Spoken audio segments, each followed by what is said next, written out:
அன்பிற்கினிய தம்பி விஜய் அவர்கள்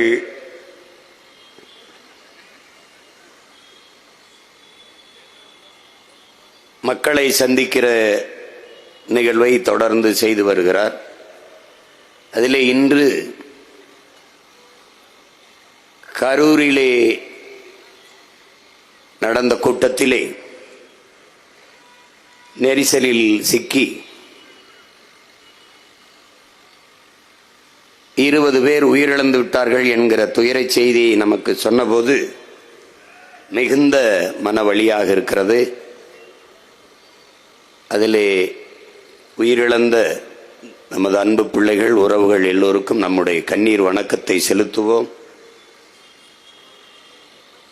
அந்த துயரத்தில் ஆழ்ந்திருக்கிற நம் அன்பு சொந்தங்கள் அனைவருக்கும் நம்முடைய ஆறுதலை சொல்லுவோம்.